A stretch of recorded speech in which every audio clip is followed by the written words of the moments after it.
आज हम समझेंगे जब पेंडुलम मूव करता है तो मेन पोजीशन पे उसकी वेलोसिटी मैक्सिमम क्यों होती है और एक्सट्रीम पोजीशन पे उसकी वेलोसिटी जीरो क्यों होती है। मेन पोजीशन पे उसकी displacement velocity acceleration time period कैसे वेरी करता है और एक्सट्रीम पोजीशन पे उसका displacement velocity time period acceleration कैसे वेरी करता है। मैक्सिमम स्कूल्स के अंदर ये 5 नंबर के अंदर क्वेश्चन आता है। तो चलिए स्टार्ट करते हैं इस टॉपिक को।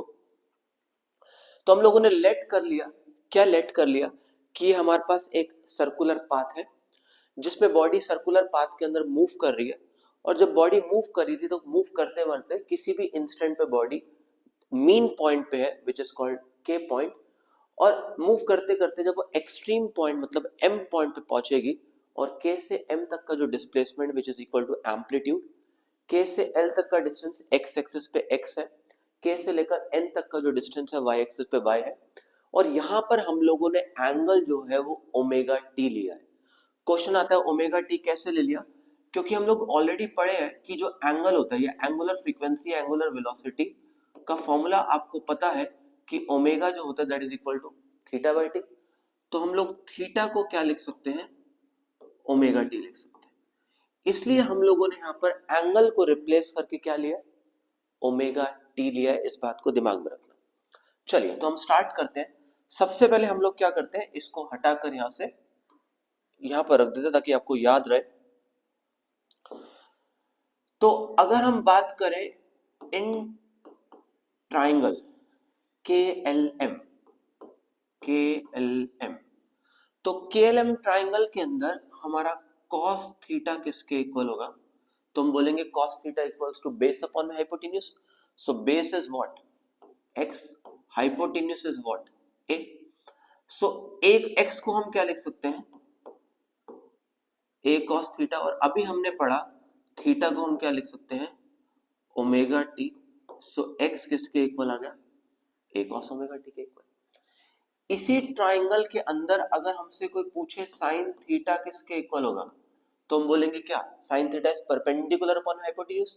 So perpendicular is what, y, and hypotenuse is what, a।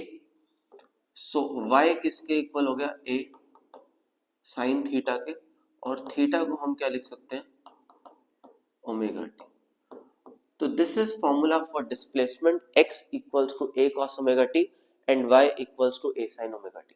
अब थोड़ा सोचिए यहां पर, जब आपकी टाइम की वैल्यू जीरो है, मतलब जब आप मीन पोजीशन पे है, तो अगर टाइम की वैल्यू को जीरो पुट करेंगे तो cos zero is 1। So x किसके इक्वल हो जाएगा, a के इक्वल हो जाएगा। यही अगर हम y एक्सिस की बात करें और अगर हम टाइम की वैल्यू को जीरो ले लें तो हमारा y की वैल्यू किसके इक्वल हो जाएगी, जीरो के इक्वल हो जाएगी, राइट। तो इस बात को दिमाग में रखिएगा, अभी इन डेप्थ में इस बारे में और पढ़ेंगे। सो हमारा नेक्स्ट टॉपिक इज वेलोसिटी।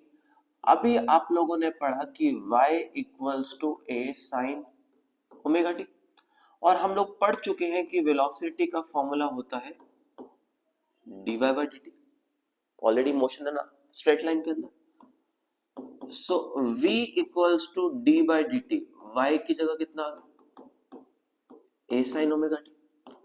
अगर हम sin ओमेगा टी का डेरिवेटिव करेंगे तो ये हो जाएगा a omega cos omega T. थोड़ा सोचिए मैथ्स के अकॉर्डिंग, क्या हम लोग इसको 1 minus sine square omega T लिख सकते हैं, आंसर इज यस, क्योंकि sine square theta plus cos square theta equals to 1। अगर यहां पर हम लोग a को अंदर ले जाएं तो ये क्या हो जाएगा, a square minus a square sine square omega T, right. अब अगर आप यहां थोड़ा लॉजिक लगाएंगे तो क्या इसको हम a square minus Y square लिख सकते हैं, क्योंकि y equals to a sin omega T and a square sin square omega T is y square. तो हमारे पास ये दो मोस्ट इंपॉर्टेंट फॉर्मूलाज हो गए फॉर वेलोसिटी। इसी के अंदर अगर हम फर्दर जाए केसेस में, जब हमारे पास टाइम की वैल्यू जीरो थी तो अभी हमने पढ़ा हमारा डिस्प्लेसमेंट जीरो था।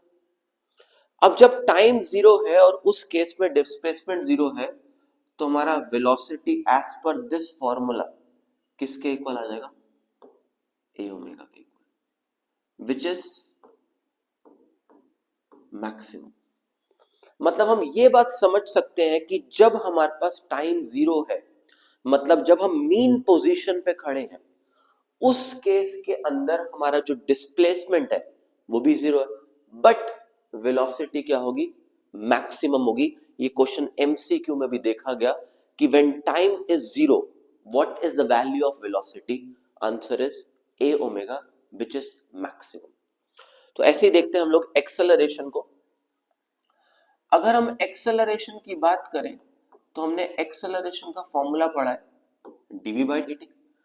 अगर एक्सेलरेशन dv बाई dt के इक्वल है तो अभी आपने वेलोसिटी का फॉर्मूला पीछे पढ़ा v equals to A omega cos omega T.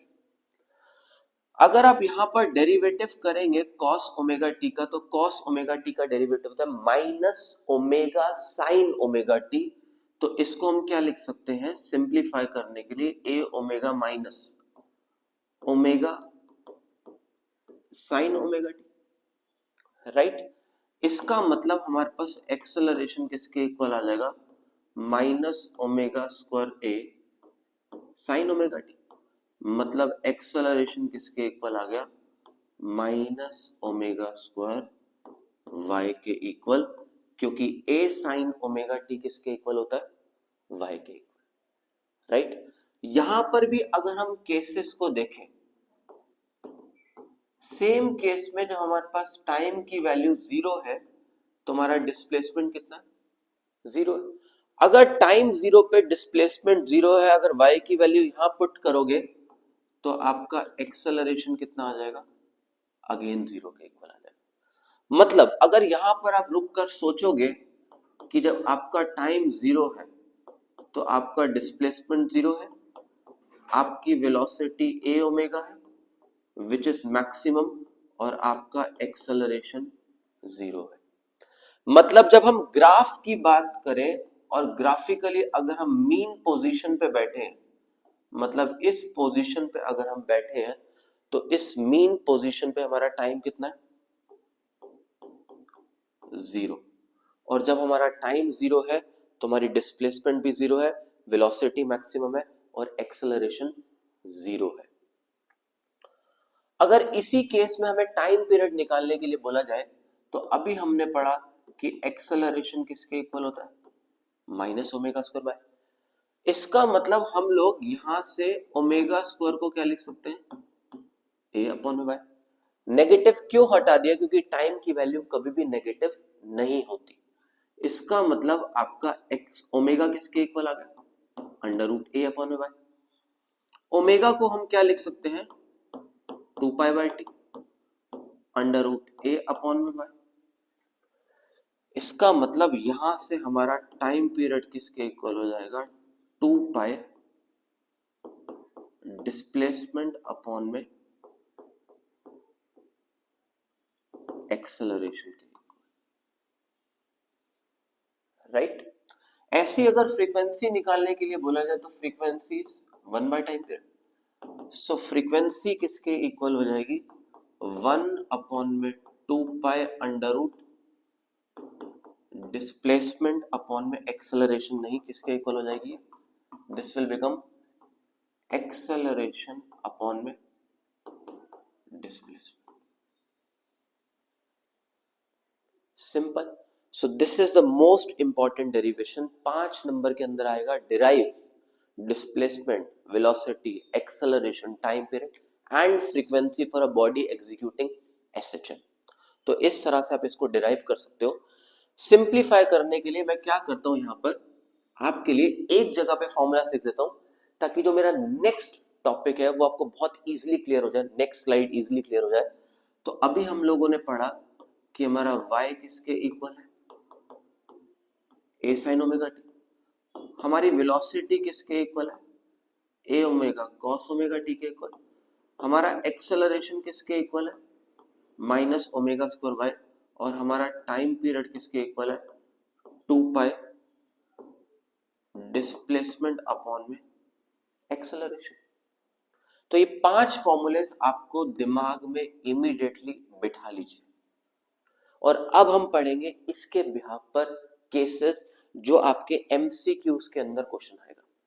तो आपको क्या याद रखना है, y equals to a sin omega T, v equals to a omega cos omega T, a equals to minus omega square y and t equals to 2 pi under root displacement upon में acceleration.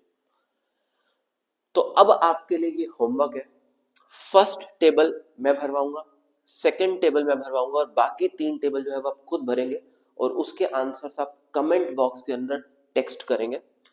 तो जब हमारा time 0 है तो अभी हम लोगों ने पढ़ा हमारा डिस्प्लेसमेंट किसके इक्वल होगा, 0।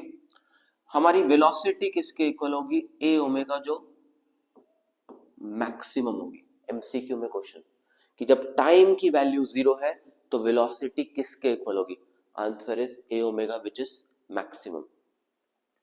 और जब हमारा टाइम 0 है तो हमारा एक्सेलरेशन भी 0 के इक्वल होगा। अगर हम टाइम t बाय 4 की बात करें, और टाइम t बाय 4 का मतलब क्या है कि बॉडी जब मूव कर रही है तो यहां पर जो टाइम है वो किसके इक्वल है, t बाय 4 के इक्वल है। जब यहां पर टाइम t बाय 4 के इक्वल है तो जो बॉडी का डिस्प्लेसमेंट है वो किसके इक्वल हो जाएगा, एम्पलीट्यूड के इक्वल। बॉडी का एक्सेलरेशन किसके इक्वल हो जाएगा, 0 के इक्वल। कैसे, क्योंकि अभी हमने फॉर्मूला पढ़ा a omega cos omega t। अगर टाइम की जगह अगर आप t बाय 4 पुट करोगे तो मैथमेटिकली आप देखोगे कि वेलोसिटी की वैल्यू 0 आ रही है, और एक्सेलरेशन किसके इक्वल हो जाएगा, minus omega square a which is maximum. तो मैं आपको एक हिंट दे देता हूं कि जब आपका डिस्प्लेसमेंट 0 है, जब आपके पास टाइम 0 है तो वेलोसिटी मैक्सिमम है, एक्सेलरेशन 0 है। बट जैसे आप टाइम t बाय 4 पे पहुंचे तो आपका डिस्प्लेसमेंट a हो गया, आपका वेलोसिटी 0 हो गया, आपका acceleration minus omega square a के इक्वल हो गया। अब जब दोबारा आप टाइम t बाय 2 पे पहुंचेंगे तो आप देखेंगे अगेन आपका डिस्प्लेसमेंट जो होगा वो 0 के इक्वल हो जाएगा, और फिर आपकी वेलोसिटी मैक्सिमम हो जाएगी, फिर आपकी एक्सेलरेशन जो होगी 0 हो जाएगी। मतलब जब टाइम 0 है, जब टाइम t बाय 2 है, जब टाइम t है, इन हर केसेस के अंदर जो आपकी डिस्प्लेसमेंट होगी वो 0 के इक्वल होगी।